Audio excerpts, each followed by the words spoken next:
All right, we're live, I believe. We're live. Yeah. Live, Hooray! live. Another day, another week, Oh yeah.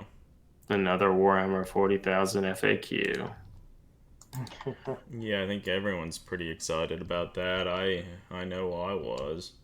You downloaded, Greg? You looked through it real fast. Pretty excited. Yeah. In all How truth, I often didn't do even know it they came release? out today. Yeah, how often do they release them?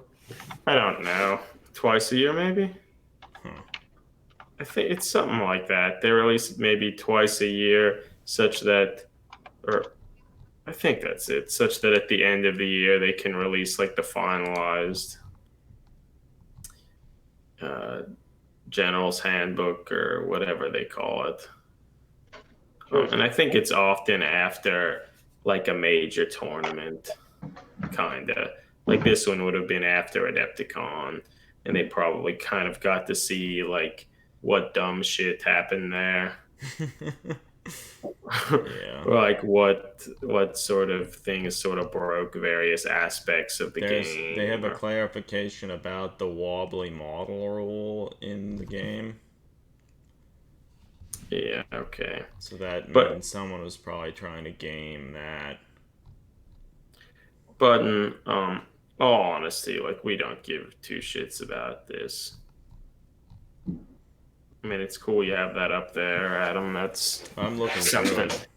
But like, even if we read it, like I probably I don't couldn't even even know how to play the comment game anymore. on how it changed. Yeah. It's the same game it's always been. Not that I could play it at a high level or even a mediocre level, but I'm pretty sure it's the same, or it is the same thing. It's I not think too long. It's only 12 pages. 12 pages of excitement. I think so. I don't know. I wonder if they did anything to help the Grey Knights, which have I hear they're really bad. They're one of the worst factions currently. I think so. I don't know what's so bad about them. I mean, probably because they have a small model count and I think small model count. I think their point costs aren't very good. Um, yeah, Space Marines are bad, or like the yeah. 3+ armor save isn't what it used to be. Well, that and like they also have like the custodes now, so it's like it was almost as if the Grey Knights were like the introduction to like what if we had we already have elite armies of Space Marines, but what if we had something that's even more elite and specialized? That's the Grey Knights. Let's do a thing with them. Then it's like, what if we have an even more elite force? And then they Yeah. made the Custodes. And like, I don't know, are they good? Um, I mean, you would think I they'd think suffer their from a rules lot are of the fairly same good. They're things. pretty expensive though. I mean, I know they have a leader, like an HQ choice, that like on one of their jet bikes that's really good Okay. because it's fast and various things. So I think some people kind of ally them in Well, to so armies is it just for true have. that it's still the game is still one with like allies, or you're trying to shuffle in something to get Yes. those cool psychic powers or whatever to? Yeah, it maybe isn't quite as Death Star as before, but it's still like that. Okay. It's still like, okay, like I'm gonna play my Imperial Guard army, which is actually like there's a knight in there, some Space Marines, a few Imperial Guardsmen. Though admittedly, one of the main tournament systems, maybe it's ITC. I don't pay a huge amount of attention to it, but they've kind of changed some of their ruling such that to win like the best faction awards and such, it like has to be only that faction. Okay. So not like So like you can't say like you have a Grey Knight army win it because you said they were the main faction, but it was only like 2 units, then a knight and a bunch of Imperial Guard and shit. yeah. So, which I think is people are kind of excited about it because it allows. Because I think the ITC format allows you to play in all these different tournaments that are using those rules, and like your scores and such are kept track throughout the season, sort of, Oh, such that at the end they can kind of tally it up and say like who was overall the best of this or that, like who was the total best, who was the best guard, who was the best Dark Eldar, things of that nature. But before, you could be the best guard player when you were actually playing a Blood Angel Knight guard list, yeah. like That's that sort of cool. shit. So I think people are kind of excited about that, such that even if the Grey Knights are a terrible army, if you like them, you could still decide, well, you know what, I'm going to try to participate in all these events and try to be the best Grey Knight player. Yeah. And so there's some incentive of that. So, I mean, I think that's good, which is interesting, though, that so like Games Workshop hasn't taken a huge stand to try to fix the Grey Knights, but like by some of this major tournament setting that isn't a GW thing officially, they are probably going to make more people play Grey Knights than Games Workshop has. So somewhat interesting, but Yeah, I mean, I guess that's good. I mean, so it does allow you, like, if for people to I think it will perhaps help some people, convince them to try to do the whole tournament scene if they can use some army they've been building for years and really like, yeah. and they don't have to be like, I mean, I guess it's probably pretty hard for Games Workshop to like manage all because they have a ton of factions and armies now. yeah, they do. So I don't know. It is interesting though with the releasing these updates relatively quickly. They certainly have the potential to change things, at least partially. Yeah, that's certainly true. So they have much more potential than they had in the past. Yeah. But maybe we should stop talking about this because, again, We we're don't the know first anything people to about say it. we don't play the game really and can't Yeah. really speak with great intelligence here. But yeah, that's cool. If you're in the tournament scene, who knows? Let us know what you think about it. Did they make changes for the better? Were wobbly models a really big problem in your games? What about the edge of the battlefield? Were there things that weren't clear about that? I have no idea. Yeah, no, don't know. Just Okay. don't know. So I guess we can move on from that. And, before we start talking about some of the Age of Sigmar stuff, I think we can. They showed a new Battle Sister Bulletin. This is part 6. This is sort of something that I would hesitate to say I look forward to these, because I guess I can't really say I do.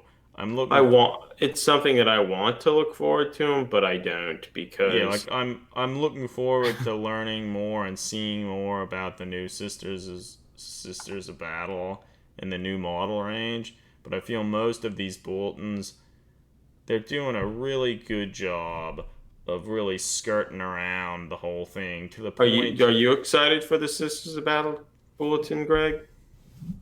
I don't know what the bulletin is. Yeah, so there we go. Like, they're the weekly articles. I think it's weekly that they will reveal more stuff about the Sisters of Battle. So it's because of that They there was that. reveal stuff weekly. Yeah, so there was Yeah. that CAD render of one of the Seraphim. There was a CAD That's thing what of like. every once in a while there's like. Yeah. No, yeah, so they're actually weekly, but like they reveal so little and they're so uninteresting that like you'd be kind of like hard pressed to know that it was weekly because none of it matters. Yeah, if And you like, almost feel at this point like we still, aside from like taking Games Workshop's word for it, I mean, we still really don't know if they're going to release an army. I mean, they say you'll get a full painted army for answering like the community survey or something. but like at this point they've shown us so little. It's like almost absurd. And then in Yeah, well, this like I part feel at 6, a yeah. I mean, I feel at Adepticon when they're like, "Oh, we're opening up the community survey number 2. You better do that. Like, think about how great things have become. We answered all your calls and such." And like, it's just like not true. Like the main thing that people asked for were Sisters of Battle, which I mean, admittedly, seems like they're coming, but they've still shown us like essentially nothing. They've shown us a few renders. the best stuff they've shown, or the most they've shown, is like Saint Celestine was released like 2 years ago with like Brian Nelson's kind of like take on a plastic sister. Otherwise, it's like, oh, here's some CAD renders of some heads, and here's half a torso. And I mean, and I guess like maybe it was last week or recently they showed us like a a CAD rendering of one of the jump pack Sisters of Yeah, Battle, the which Seraphim. yeah, one of the Seraphim, which while it was a little different from the Seraphim that were traveling along with the Saint, it was they were pretty similar. So it's not like they were really showing us anything too new. Yeah, and like this week, it's like They're some showing lore thing. key events in their history, and like I just don't It's so care. superficial. Like I read through it. It's like so superficial. Like it just doesn't matter. And then they And then took a like lot of the classic old artwork from like some of the old codexes, and they added color to them, and they just don't look as good. Like there's this classic Karl Kapinski piece, and they added color to it, and I mean it still looks good, but it didn't need the color. I feel yeah. Well, that reminds me of when they went back and recolorized all those fourth edition Dark Angels pieces and like just made them worse. There was that cool Paul Dankton Yeah. piece with some Ravenwing, and then they like it's like they it almost seemed like they went back in with paint and like blocked out stuff to like let's convert these bolters to plasma weapons. Let's hide the shit in the background I like for thought in some this reason. picture by Karl Kapinski there was someone close to the front who had like a little parchment coming from their mouth. I mean, that's what inspired one of my pilgrim models, and I don't see it anymore. It might be right in the corner. They just Yeah, cut they it cut it off because off. it was. Yeah. I think that's what it is. But yeah, so the well, I mean, ultimately, I guess I'm interested in the lore and background, but not like this, where it's just like a 2 sentence thing, like this is what this one thing happened. Then it's like, oh, and we're gonna like. Then it's like, okay, oh, but they're talking about like the new lore, and after Gilliman came back, like, okay, that could be interesting, like what's happening. And then it's just like some Sisters of Battle detected a Tyranid invasion. Like, what the fuck? Like, how? What a. I mean, Tyranids are cool and stuff, but how can we? How could one care about that? That like Tyranids are invading all the time. Like that. Yeah. That isn't going to develop the lore in any meaningful way, or like it's not furthering like how the Imperium, like how this militant order, religious order, is dealing with the fact that Gilliman's back or that this rift opened up across the galaxy. Like it's not addressing any of these major interesting elements Wait a of the minute. new lore. Wait a minute, Eric. Knowing that the Tyranids feed off biomass, the warriors of the Bloody Rose ensure that every corpse, human and Xenos, is burnt to ashes. After 6 months, the influx of Tyranids into the system ceases, and after 6 more, the last Xenos creature is finally slain. Sister Assumptia is the only member of the Serata's force to survive. It's horrible. I don't know. So It's that was horrible. something that it's been a long time since I've really read a lot of their stuff. I think um the Fall of Cadia book kind of ruined that for me. But like I remember before that, I actually read a lot of the Codex books and stuff. And like I remember for a long time there was a huge emphasis where they'd spend all this time talking about these huge, like unbelievably large battles and stuff, and then they're talking about this grand scale, and then it just immediately shifts into then an Imperial Guard Valkyrie blew up one dreadnought, and like it's so like the scale would shift like so drastically and vastly that like it didn't make any sense.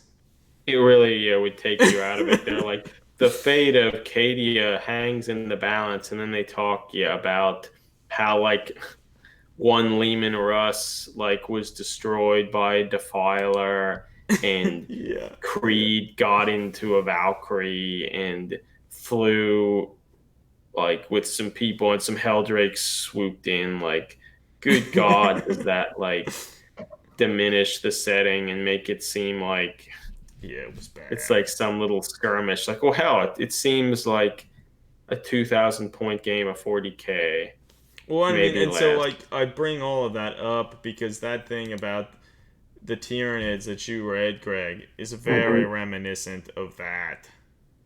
Not, it's not as bad, but um, It's bad. it's pretty It's bad though. bad, and it's Yeah. dumb, and like something that could have been. Well, yeah, because like the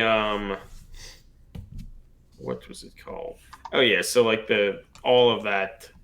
I'm just gonna say end time stuff. Arcadia was destroyed and stuff. Like some of that and like some of that could have been interesting or cool, but it was like written in such a way that the scale seemed so small, but they tried to tell you it wasn't. But how it was written suggested it was, and it was like all bad, and like I disliked all of it. And this was also at the time when they're like, "Hey guys, Primaris are cool. Like Primaris Yeah. should." Or the new Space Marines, just somewhat contentious, but then when it's like kind of written poorly. But then like um I read one of the Black Library novels, I think Watchers of the Throne by Chris Wright, and Mm-hmm. like it was pretty great, and it talked about like kind of the fall of Cadia and some of those things, and the rift opening up, tearing across the galaxy because like Cadia was destroyed and the Eye of Terror like kind of Mm-hmm. exploded and expanded. But it talked about it from like the terms of Terra's point of view and like the bureaucrats and such from Terra, and how it like Mm-hmm. was somewhat terrifying that every communication was cut off and stuff, and all of it like described it pretty well, and like it was neat, and it presented it in a scale that seemed like large, and it was so much better. And it just makes me think that like, man, a lot of these events and things that GW describes and does like could be a lot better if they were written better. Well, I mean, even when they released the latest rule book for the game, which I don't remember when that was, like, I remember I read through a lot of that, and I think in that, a lot of the stuff I thought was presented reasonably well. Yeah, it's Like, not bad. they don't belabor anything, and but they present it in a way that doesn't. I mean, you could have some qualms with it, but overall, it was pretty good. Um, I feel just a lot of times the codex books, they're like, okay, we need like a 200 word thing here, something word thing there. We need to really emphasize the units and such that you could buy Yeah, and like I play mean, with. I But don't. it It like, doesn't. It just doesn't work well, particularly with like the Fall of Cadia, all those books. Like it really didn't help that like for each of those they released like the triumvirate of like three characters. So each of those books was heavily focused around those characters, and just how they wrote it like really diminish like the whole scale of everything. It's like they'd be talking about this huge galactic conflict, and then it was like, and then Belisarius Cole like opened up a portal, and like, and then Yeah. I started reading the next one, which I don't remember what it was called, with like the Dark Eldar and stuff, and I feel that was even worse because it was just like following Uraine or whatever her name was, the girl with the dress. And like, oh, she was a Dark Eldar warrior fighting in the arenas, and then she escaped, and there were warp ways, and then they fought Slanesh, and then like the Harlequins came, and like it just like it was rough, and that's what got me to stop reading. I just completely stopped reading the stuff. Yeah, and I ultimately didn't read the last one, which was probably the most interesting. And whether or not it was good, I don't know. But yeah, so I feel sometimes GW has trouble presenting some of the lore. And it's not that necessarily all the ideas are bad, but if it's too rushed and it can not be, it's sometimes not very good. Because I feel Forge World has often done a better job of how they present a lot of their conflicts. Yeah. Are somewhat more of like a historical like look at things. And I think Yeah. they often like read and come across better and Yeah, I represent agree. that scale a lot better. But who knows? Maybe now that they're releasing Armageddon again, they'll bring this back and correct that scale thing. I God don't know knows about that. they won't correct the scale of any of their weapons. No, just make them bigger. That's the solution to everything. They Make them probably won't. bigger. They'll, as always, they'll struggle with anatomy too. Actually, I listened to today. Recently they released another one of their Voxcast episodes. Mm-hmm. This time interviewing Mark Bedford. Okay. And it was a pretty good interview. It was interesting to hear him talk about this and that.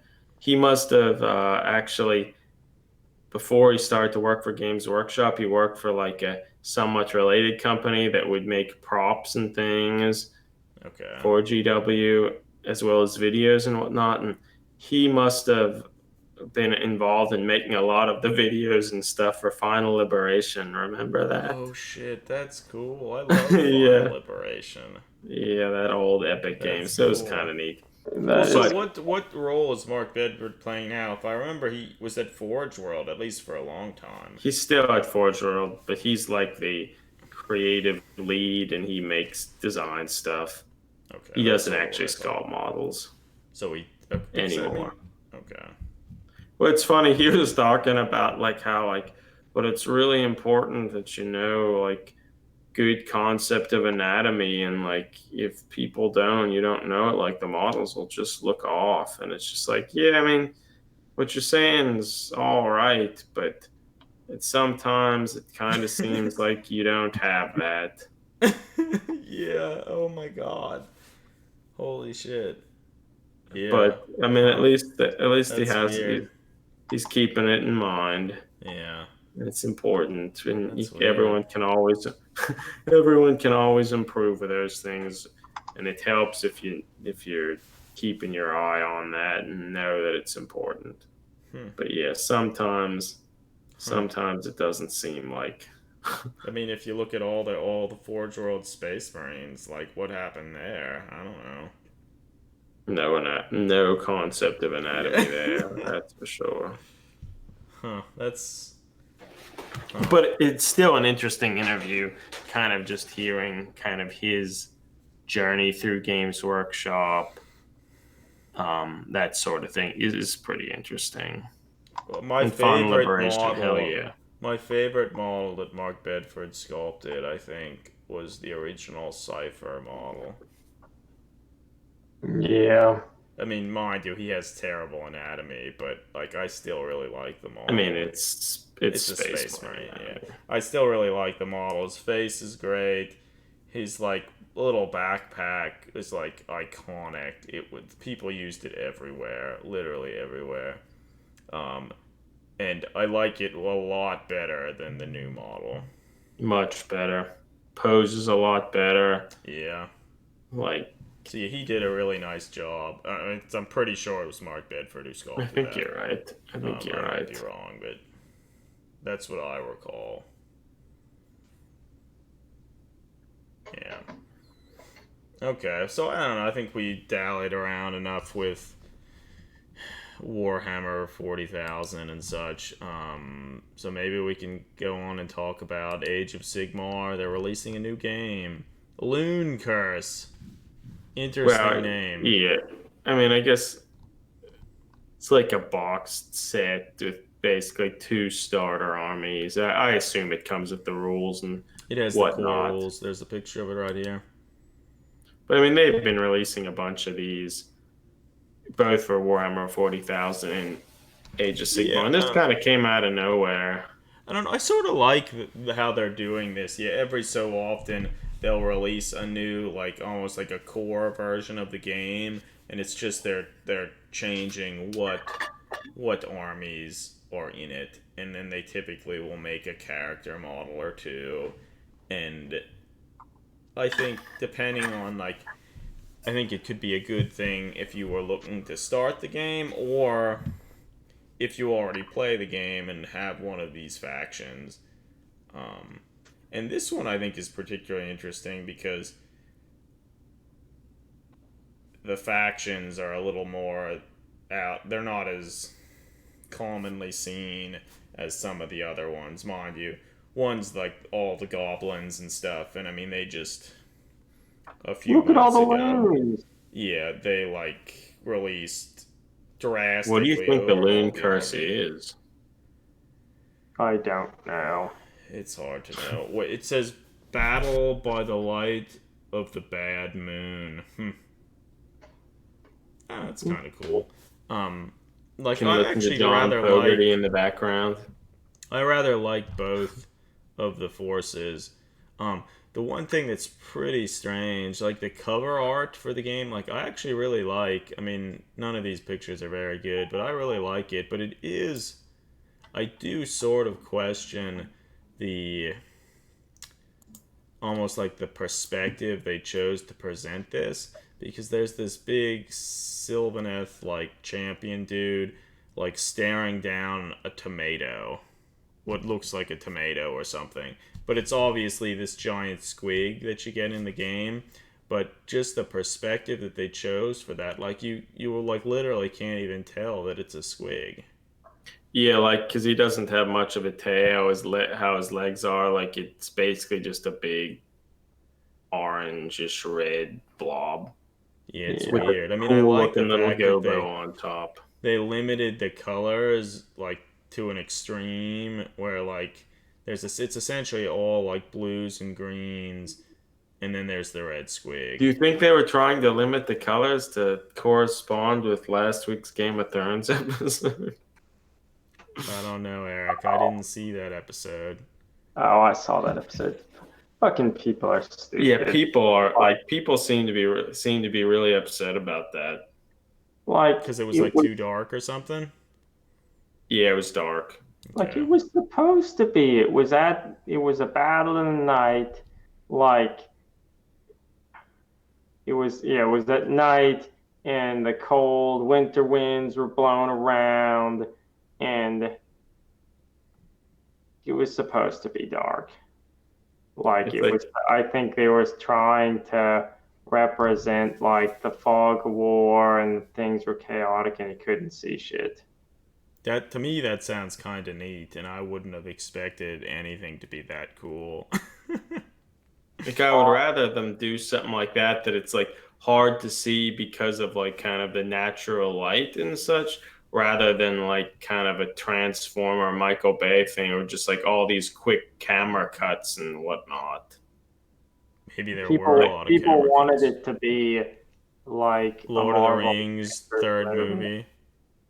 triumphant action where you could see everything clear as day. It wasn't. Did I you guess see it, yeah, it Eric? wasn't. It wasn't Marvel Endgame. Hmm. You could have just gone and seen that. I didn't see it because I haven't watched the Game of Thrones stuff recently because I sure I have. thought it started to go downhill at season 2, and um, well, yeah. So no, I haven't watched it, but I have a bunch of people that I kind of work with watch it, so I have them spoil everything Were for they me every week. outraged with the darkness and the fog of They war? didn't really make any comment about it, but That's cool. Now I almost want to watch it and see why everyone was so upset. I saw like I did briefly look at an article saying like, oh, like you really have to specially calibrate your TV to like see all the beautiful imagery and stuff.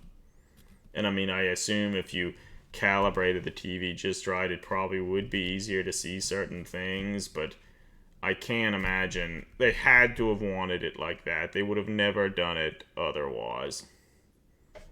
So Lifeboat's here, and he's saying that the framing of the action was confusing because it pushed the impression that the characters were mortally injured over and over again. So admittedly, the Okay. first at the very beginning of the episode, like the Dothraki charge out with their swords on fire because Melisandre showed up and Okay. lit their swords on fire. And they charged Spoilers, out, everybody. Don't and be yeah, careful. yeah, actually, it's spoiler alert. They charge out with Jorah kind of leading them, Jorah Mormont kind of leading them. And then they like basically all get fucked. They all get fucked. Mhm. And you don't see much of that. And then some of them ride back. And when Jorah's riding back, he looked real fucked up or real upset, which it makes sense that he'd be upset because all the Dothraki got royally fucked. But I did wonder if he was mortally wounded or not, and you couldn't quite tell. Okay. Um, but then after that, like, Everyone was getting stabbed and swarmed by zombies, and then they were fine. yeah, so that's I Okay. feel the big thing about it. Like I thought a lot of the imagery was fairly good. Like once, all the Dothraki got fucked, and some of them rode back all discouraged back to the Hmm. like Winterfell. And then all the people standing there were then discouraged because wow, the fierce Dothraki just got fucked. And then when all the whites finally burst up towards Winterfell, they kind of all like barreled into the human lines, and it kind of looked like a wave. And I thought it was well done. It was creepy and weird. Um, and I thought the episode largely was pretty bleak. Like everybody got fucked, but then as Lifeboat says here, and he's right, like everybody got fucked except all your favorite characters. Like Yeah, okay. Brienne and Jamie were in the thick of it. It's like, boy, they're fucked. But then they weren't. And Tormund was in the thick of it, like, wow, he's fucked. But then he wasn't. Okay. Thank that's God for for like, them. yeah, Okay. well, That's interesting. that Well, so that because like I haven't watched any of it and I just don't really care that much. I was going through like my different like YouTube feed of potential videos, and one of them came up like all the major characters that died in last night's episode or whatever, and I watched it and I've already forgotten all of them. And I guess yeah, that's just because Beric like Dondarrion died. okay, yeah, that was the only one that I was a little upset about. And I guess what's his name? I think Theon might have. Yeah, Theon So it's died. like no, like so essentially nothing God, we are happened. really giving the spoilers, but like, Yeah, fuck this. And what I feel a good example of how like the series kind of ruined it. Like that somehow was Theon Theon. Greyjoy, like the ultimate betrayer who like fucking destroyed Winterfell, basically got kids killed or whatever, and then like he's like, "You're a good man, Theon." Like, you're redeemed. Like, he fucking, like, completely betrayed the Starks, got all these, like, kids murdered. Like, then Bran had to flee up north for years and shit. Like, and then it's just like, oh no, Theon, you're a good guy, you're redeemed. Like, what the fuck? Like, and then like the bastard of Bolton like tortured him so much, like cut out all his tendons, and like, oh no, he's okay now. Like, let's go fight. Let's go Well, fight some shit. well, maybe. I mean, I didn't watch most of the I show. assume it must have I been mean, maybe, different. yeah, maybe his betrayal wasn't quite as horrible. And I'm pretty to sure me, that was. to me, it seemed like oh, what he did was he got his dick cut off, and they let you know that all the time. Like the Well, Game of in the books, like he gets a lot more fucked up than that. Thrones. Okay, well, I okay. don't know. I In, just think in the it. show, everybody who loses their dick, they love reminding you that all the time. Lifeboat said it was not different, but so yeah, I don't know. I feel that was a good example. Like in at least my Lifeboat, did you read remembrance, the books? I wouldn't be surprised if you did, but like they're I read long. the books for a while ago. It's or I mean, I guess I read the last one like 7 years ago when it was released. Um, but yeah, so I feel like this Fucking show read. this show made a lot of stuff different, and some of them I feel were questionable, like how Theon has become a hero, Yeah. and it just seems like dumb. Well, we've Like you murdered some kids. It's cool though. You murdered some kids and like betrayed the Stark family badly, resulting in the death of a bunch of them. But like, you're cool. cool, bro. Okay, so Dumb. we've really Let's spoiled a yeah, lot let's. of stuff, and we've talked a lot about something, and most of us But didn't. Half of us like didn't even see it. So like if you're a Game of Thrones fan, like you read the fucking books and the shit that we just spoiled, like probably won't even happen in the books because I yes, they're assume not it. being rushed. Like it doesn't matter. Like nobody died except for Beric Dondarrion, and he was cool. But none of that matters because like Lady Stoneheart's not in it. Like, so all that was changed. Like, nothing matters. Nothing matters. Yeah. that's cool. Like before we leave this topic, like I guess It they won't happen in the books because there won't be a book. oh yeah, so that Hopefully not. Hopefully that's not true, but I but see your point. like the Battle of Winterfell's over, the White King's Wait, it's dead, already over? it's over. What? Big spoiler alert here. Arya kills the White King, What? Are you serious? and all the So wait, White. winter came and it was like literally nothing. Well, I mean, maybe winter's still coming, but Okay, like yeah. the undead that were coming in winter are dead, That's or the whoa. whole huge horde has disappeared. But not before like the entire Dothraki forces did. What looked like all of the Unsullied, except for Grey Worm. Grey Worm's fine, but the rest of the Unsullied are dead. All of the Stark and Wildling hordes, they're all dead, except of course Tormund isn't dead because he's the cool character that they've built up. Huh. That's Um, cool. So like all of the armies are destroyed Okay. except the main everyone's favorite characters are alive. And now I guess they have to do something about like riding south and killing Cersei. Whoa.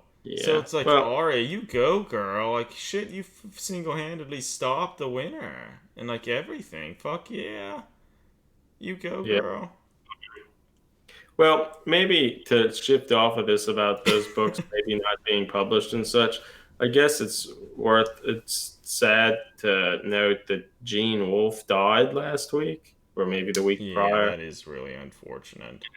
He is I guess, a pretty influential science fiction writer that isn't Mm-hmm. maybe necessarily that well known, but he wrote a bunch of books, including the Book of the New Sun, like a series of it, and like Games Workshop got a lot of inspiration from that. It seems, Mm-hmm. at least some nomenclature and various things.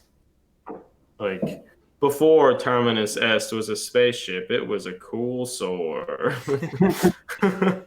And like lictors and all sorts of stuff that it would be interesting to hear how if a lot of the people from GW are fans of his work and if I feel like they almost have to More be. like or back in the day.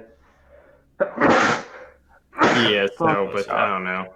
It's worth looking into some of Gene Wolfe's stuff, like the Book Mm-hmm. of the New Sun, that sort of series of books is really good. Lots of people have died. So the Japanese author who wrote like the Lone Wolf and Cub Yeah. monster, he just died. Monkey Punch, the manga artist who did Lupin the Third, he just Mm-hmm. died. Yeah, it's been a Yeah. sad time.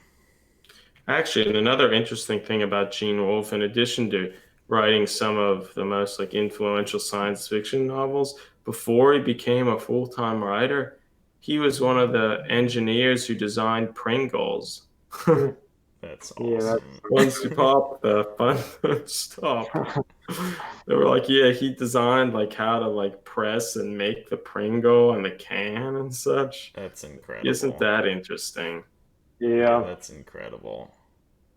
So Oh, you can always change your career, people. it's yeah. true. Can always change your career.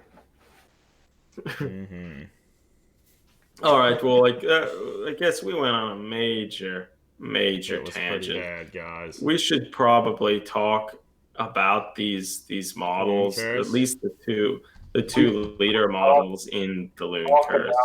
about the live action Sonic the Hedgehog movie. Oh No, Jesus Christ, don't. We Greg! can't go there.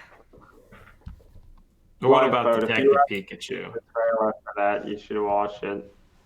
You There's a have live to. action Lifeboat has to have seen that trailer. Sonic movie. Yeah. Yeah, it's bad. Jim Carrey looks so good. All right, yeah, well, yeah. Let's. What do we think about these leader models? I like them.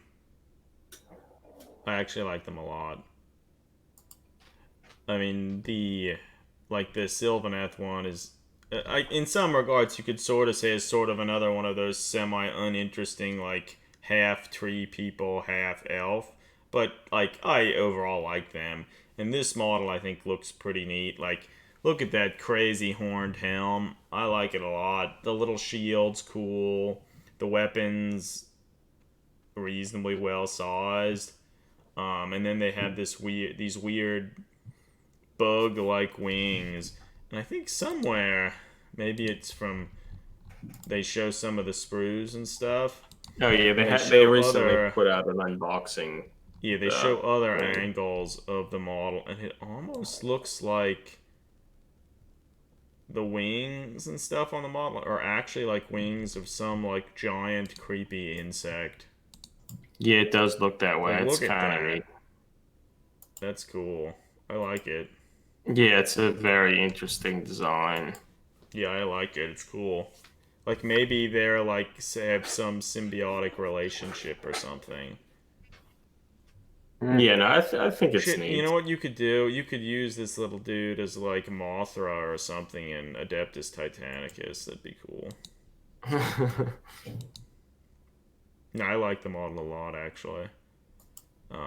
It's neat. Yeah, the other one, the Squig Rider, I The think's loon. awesome too. Yeah, it looks great. The Squig also kind of reminds me of what are the like I don't know something from Doom a little bit, Uh, The Calco Demons or a something. little bit. I mean, I guess he has yeah. two eyes and stuff, but like it still kind of reminds me And look, of there's like a one. little spider moon thing crawling around on the base. Like, what in the world's that? I don't know, but I like it. Yeah, I like it too. And the little rider is cool. He has a neat His mouth long hood. is cool. His mouth thing's cool. His little um He doesn't armored have any feet. like reins or anything. He's just holding on to flaps of the skin of the squig. Yeah, I I Well, bet think so he's he's this one really vicious that maul. holding on to flaps of skin reminds me of Game of Thrones when Danny and Jon fly around on the dragons into like fierce winter gales. And for some reason, nobody ever thought that they should make like a harness for them to hold on to. Hmm. Like, all the scales. yeah. Oh, Magic? yeah, it doesn't I matter. don't know. You Well, know, the we little can't go spider back yet. moon is great. Yeah, I really like him. These like little loon masks and stuff, they're probably a little big, but I think they'd make really good like masks for different like death pact or blood pact like guard warriors and stuff. That's a good idea. We should do it. You should do it, Adam. All right. We have goblins. We do have goblins. We bought a lot of the new We plastic should do goblins. that. That's a good thought. Well, one thing, it looks like from looking at the sprues, it looks like the Squig Rider, he also has like a sickle blade Oh sword yeah, thing, he like does have an crescent moon alternate weapon too. weapon. This box is great. I Like really like it. if you actually wanted to start an army or whatever, like of goblins, like what a cool little force. Like that cool Squig Rider, a bunch of those awesome Squig riding knight things with the great helmets and whatnot. Then just a Yeah. bunch of great little squigs. Like how could you not be happy about that? Yeah, I really like it. Like I feel if you wanted to start a little army, like goblins, hell yeah. But yeah, I like it. And yeah, the thought of trying to use some of those helmets for some blood pact like cultists seems like a good idea that is kind of surprising that people haven't done anything with that yet. How is that not happening Conversion yet? corner. That's true. Yeah. Always need more material for conversion corner. Wait, Lifeboat Hmm. says some LOL harness. No one thought that two dragons equal better than one dragon either. Yeah, I agree. Yeah, so I don't know if you're at all excited about Age of Sigmar and like Gobos and stuff. Like, I think this I'd actually be excited to get it. Like, I don't think we'll probably get it because we have too much other stuff to do. But Yeah. I Yeah. they'll probably eventually. Well, maybe they won't. I'm trying to think. Would they ever release these character models separately? Like, have they done that with the But other boxes? I'm pretty sure they have. Yeah, I don't I'm know. pretty sure they have. They'll like have to release it eventually. Yeah. Yeah, I like the stuff overall. They're cool. Good job, Games Workshop. Well, maybe we're done talking about GW stuff. We could spend a little time talking about something like that we found on Instagram that's cool. Like we've started to do that now and again, and maybe On we the want to Instagrams. Yeah, that's continue true. that. Um, okay, so I think I brought it up. Okay, so this is like largely like 40K themed. Um, what's their Captain handle? Kimberly. Yeah. Well, I think all of us have been following their work for a while now, and one of the things that I really like, they started doing some really cool Imperial Guard conversions, and they did a great job of kind of taking a lot of the GW elements and sort of like modifying and making them a little more in line with like what we would do, making things a little smaller and more believable. And they recently just finished painting some of those guardsmen, and they look great. They look really good. Like, look at that little tiny dagger. That's a good size dagger. His pistol's cool. And then they also has another with like an auto rifle. Looks really nice. Yeah, but I guess Captain Timberly, just CPT dot TIMBOLI. But yeah, and he does a lot of, or I guess I can't confirm whether it's a he, but Timberly there's a lot of cool kind of true scale sort of conversions and all sorts of stuff. But yeah, I think in particular some of the guardsmen that he's made are particularly cool because it had some effort to kind of consider the scale of something. Like the one autocannon guy that you mentioned, Adam, like is neat. He actually has a stock on them and not all this additional crap fastened to it. And just the model looks a lot better balanced, I think, than what some of GW's weapons can look like. They also have this I guess is this to be like a little like almost like a chaos dwarf. I think or just a dwarf in general. I think this is from wartime. Looks great. Really kind of has a weird some really weird sensibilities. He's like kind of broad and stocky, like a skeletal thin arms. Like I really like it. Mhm.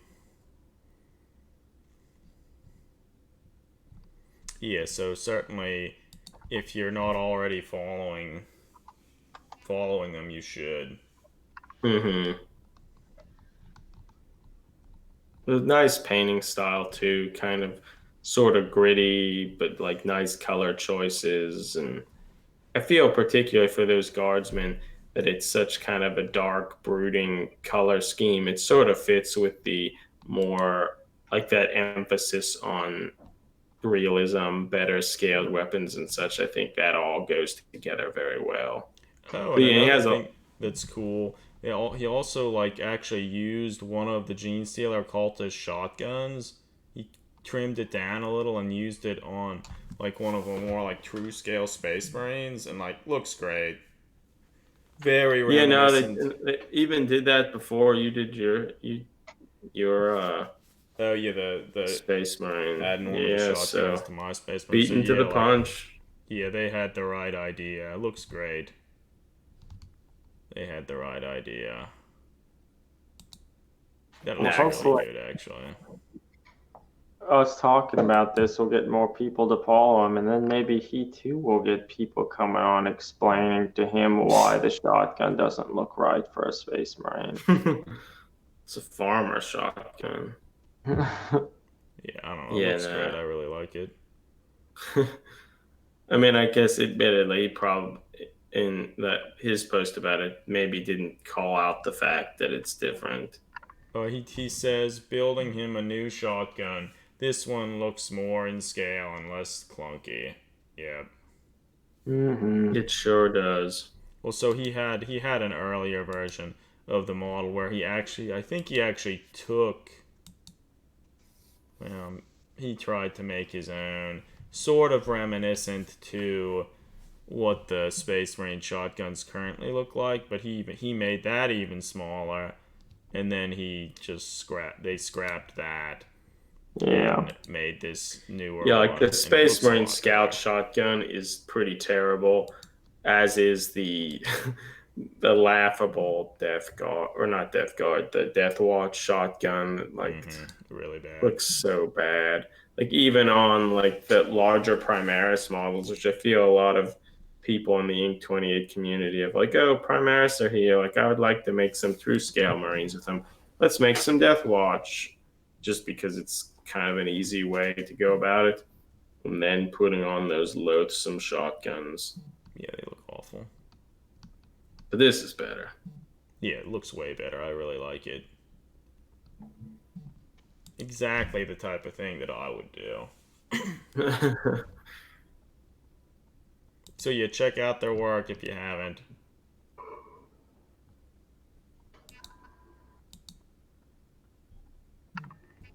Okay, so I guess with that, do we have anything else that we want to talk about? Actually, what is It's lifeboat says? midnight here, Yeah. It is. so that means we could go to bed. I started to try to paint the Wraith to come up with some ideas of a paint scheme for my Mordheim warband. I Yeah, thought you I would recently put a try post to, up. yeah, I thought I would try to use some of GW's like technical wash paints to see if I could use them to just speed up the time. And man, like it confirmed how I don't really like washes. I hate washes and shades and stuff. Like I find them very hard to get a desirable effect from them. I guess I'll say. I Um, feel I struggle with them maybe primarily just because they're acrylics and like they like dry basically instantly. You don't have much time to work with them and get them where you want them. And if you try to go back and manipulate them, like you just peel it all off. And but you don't want to do that? I mean, I guess it probably it works probably a lot better if you're just doing like recess shades, like if you want to put them in. But if you're trying to paint over a large section, like Games Workshop will often talk about in their like Mm-hmm. Duncan Rhodes painting videos and such, like if you don't apply it very quickly and completely and like prevent the pooling right away, like it can be very easy to kind of mess it up. I feel a lot of the stuff, at least from what I always did, trying to use them, depending on how you apply them, um, they'll often look pretty good at a glance or pretty good from afar. But if you like really get in down and look closely at them, like I never, most of the time, I don't really like the finish that they often Yeah, give actually, off. coming back full circle in the interview with Mark Bedford, he talks a bunch about how he likes to do various weathering things and how he goes Mm-hmm. about certain painting. And one of the things he does say that he will almost like always for like Space Marines and various models, he will coat them with like a gloss coat before Mm-hmm. putting any shades on and like Okay. washes to like allow it because otherwise, and that I think is part of why washes can be hard to use at times if you're going over larger areas because if the painting surface is already matte, Yeah. like matte by definition, like it's not smooth, Yeah. and then the washes will like kind of get caught in the little crevices and such on the Yeah. matte surface and then get this sort of coffee stained look to it. But yeah, if you spray it like a satin or a gloss sort of coat, it allows it to like flow better, which is the same sort of thing that if you do like an oil based, paint based wash that's with like a bunch of thinner white spirits or whatnot, that it flows a lot better into recesses and such. And I think Yeah. it's a lot, but yeah, I don't know. I tried to do it and I'm now in the process of basically painting over all of it. That's good. So, That well, sounds maybe not like what all I of it, would but do. most of it. My experience with them is often like you spend a bunch of time painting something. Oh, there they are. Painting something, and then it's like, you know what? I'm gonna try and redefine some of these, give some of the stuff more definition. I'll put a shade over it. You do it, then you look at it. Yep, I fucked it up, and I just going back and gonna redo it all. That's at least my experience with it. Um, the only thing that you can use the shades and stuff on without any worry at all, for the most part, are metallics. That's been my experience. But I guess, admittedly, I haven't painted a whole lot. So this is my very Yeah. preliminary look and I don't know. I as feel you. like all of the different paints and stuff, you can use them in tons of different ways, some of which are more or less effective. So until Mhm. you sort of figure out how to use them and even like what effects you're going for, it can often be pretty hard Yeah, because depending on the size of the model you're painting or what Yes, thing that's you're trying to do with it, they can work. They work very differently. yes, they So yeah, do. and like how much you've diluted it, or all these they work a lot. Which that's actually one thing that GW has there. Some of their shades they have a gloss version of it, and Mm-hmm. they work. However, they're formulated. They tend to go into the recesses and stuff better, almost like an oil wash. But then they're really glossy, Yeah, which we never want. yeah, most of the But time. if you use them, and I actually used it a little on one of these models, if you just paint over like a matte medium over that afterwards, or like their lamia medium, it largely like dulls it back down again. So I feel it might be something if you did want to do like just quickly put a wash over everything using a Mm-hmm. gloss version would probably work a little bit better and be less inclined to Yeah. go places you don't want it. But well, yeah, so hopefully soon I'll be able to show some better pictures of where the painting's going. But I soon have again, to start painting the all the models that I've been working on. yeah, I need to paint all mine, but then I need to make more for the warband. It's There are not enough models. How many do you have currently? Three wraiths, the invisible dude, a little Wounded necromancer's God, dude. Necromancer, so six. You have six, I think. Is that right? Yeah, That's how many I have. I guess I have a little raven that could be something. Yeah, that's true. That's how many I have, Eric. Hell yeah. I need That's a not leader very many. of That's some true. sort. I need to make that. I mean, I guess potentially how this test model turns out, I guess I could potentially use it. That's true. But yeah, I don't know. We'll see. We'll see. Time's rapidly disappearing. Yeah, so I've been spending most of my time working on the like matriarch for the Sisters of Sigmar. So I brought up a picture of what I'm working on. She's going pretty well. Like I feel the whole model's been taking me a long, long time. Yeah, Um, everyone, I'm going to bed. all It's right, not Greg. Nice everybody. chatting with you. We'll Yeah, probably see ya. call Yeah, this talk to y'all later. call an end to the stream soon too. But um, yeah, I'm working on the matriarch. I think she's going pretty well, but it's been a really slow process. Mm-hmm. Um, Trying to make sure everything kind of fits together and works well. And I'm pretty happy with her so far. Yeah, nah, she looks good. Um,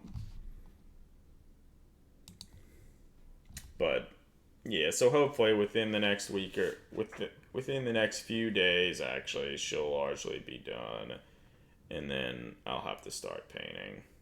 Yeah, is that the plan then next, just to primarily transition into painting? It seems like I a think so, and then depending on how long that takes, and if I have time to work on other models, then that's probably what I'll do. But I feel like now I just have to really get into doing painting practice and that everything like using that. those shades, Adam. Yeah, that's true.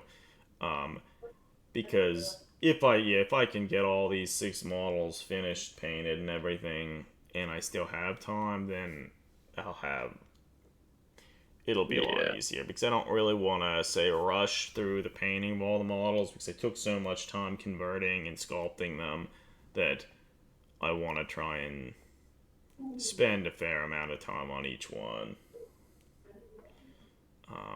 But yeah, we'll see how it goes. Certainly, we'll be showing progress on the blog, on Instagram, and here in the podcast. So look forward to that.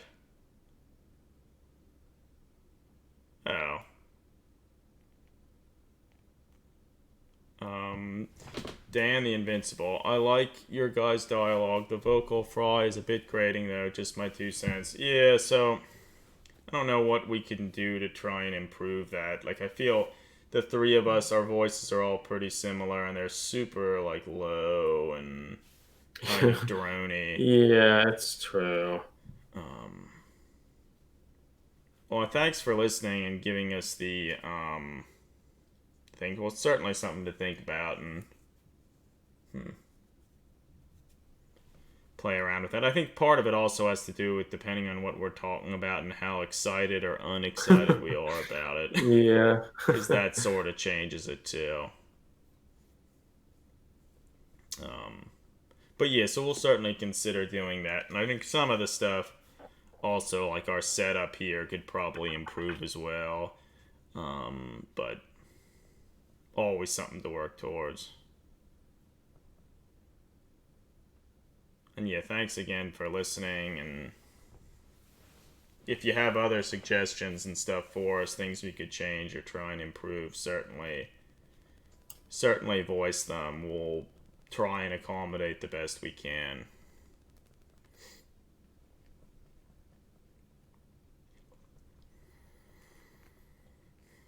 So Eric, you said so you've been working on painting that one wraith. Do you think once you sort of decide how to paint that, do you think you're just going to move on and start finishing the next one?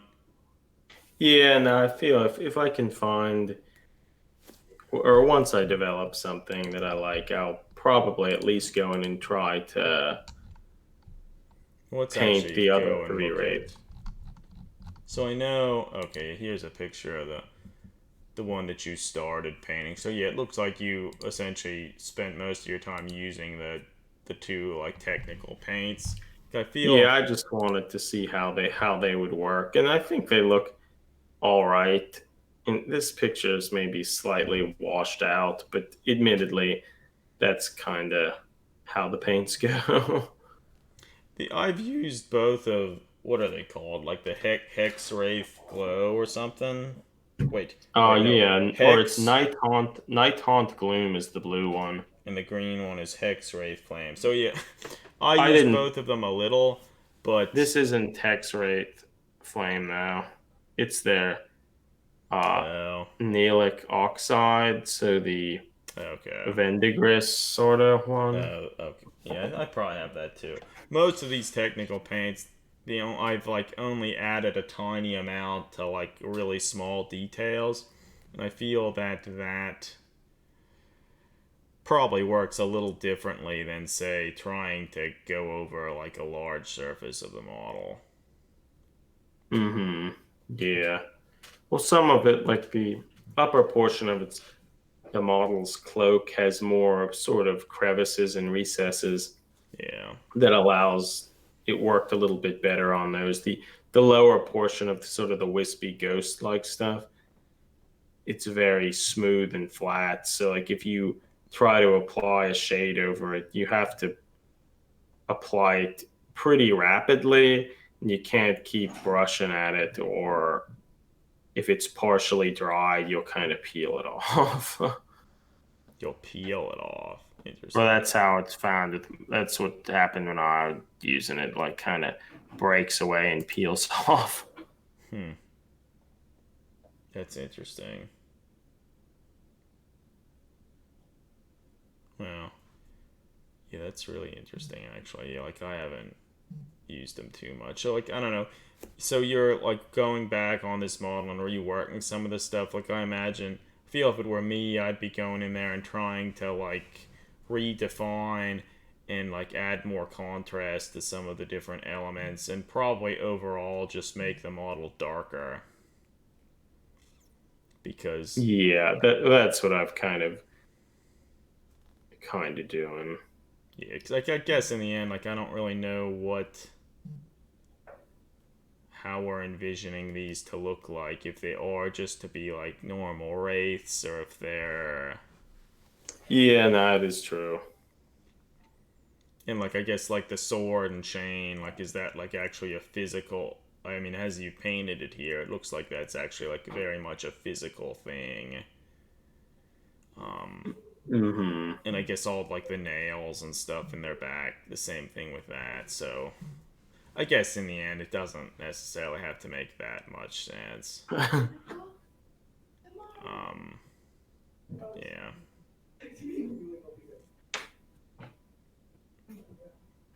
Yeah. I know. So one of the things that I'd be interested in trying with with like your undead warband, Eric, is so we had the one like in the invisible model that we recently finished. Mm-hmm.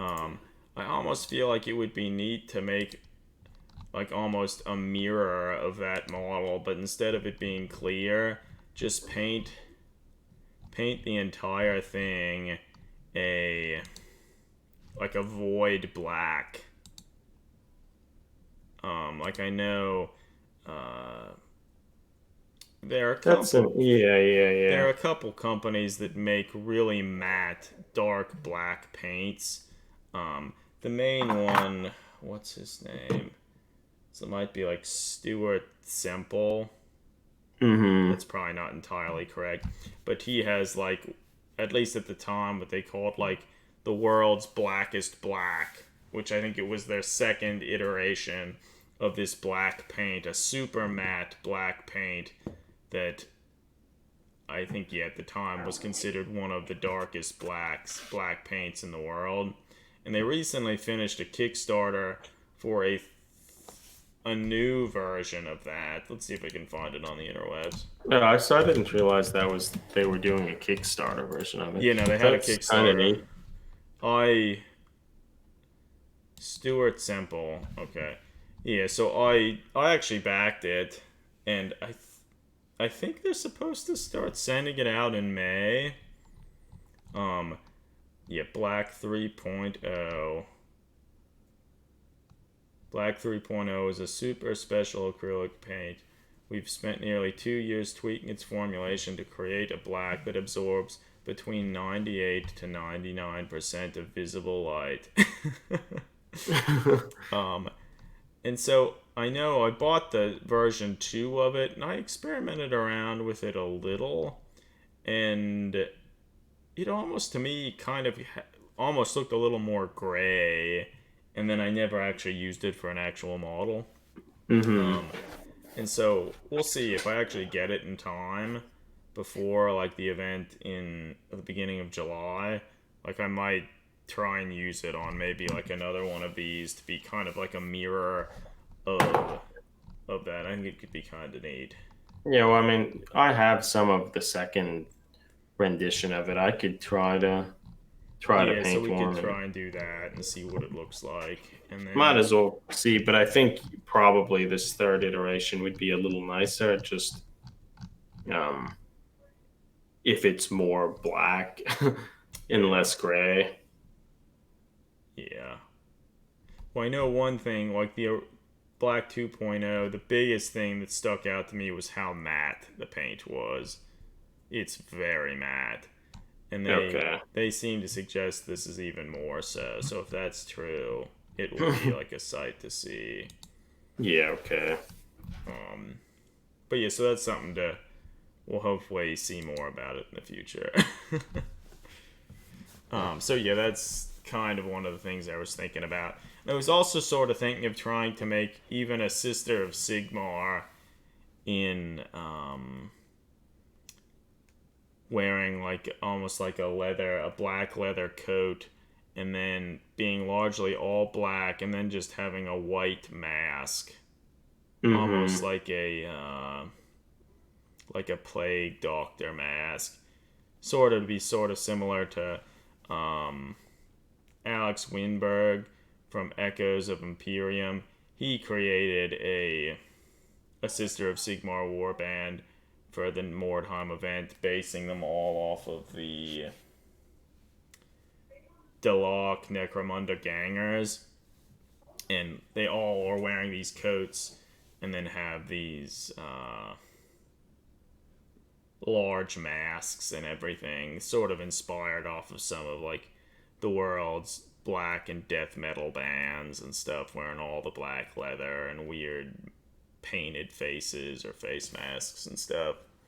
I sort of thought, depending on how much time I have, I might try and do something similar, and maybe try and play around to have really contrasting colors where maybe like largely the entire model's the void black, but the mask is white, and then maybe like her weapons would be like a really bright, almost white silver. and if she has any like twin tail comet icons or something, they could be like that mithril like silver as well. We'll see. I think we might. Oh, you're still there, Eric? Good. Yeah, I'm still here. So yeah, no, we'll see. We'll see what I have time to do. We could even make Eric the leader to your warband. Could be something painted with like the void, this like void black. That's true. That's true. But yeah, we'll see what happens. Okay. So I don't know. I think we largely covered most of what we wanted to talk about today. Do you have anything else you want to touch on, Eric, before we wrap this up? No, I don't think so. Okay, very good. So we'll see what happens, but we'll certainly be back again roughly this time next week. I'm hoping to do some more, at least slightly more regular, some streams showing me like actually working on stuff, but we'll see if that actually happens. Thanks everybody for listening tonight in the comments. And I guess until next time, keep on enjoying the hobby, and we'll talk to you soon. Yep, see you everybody. Over and out.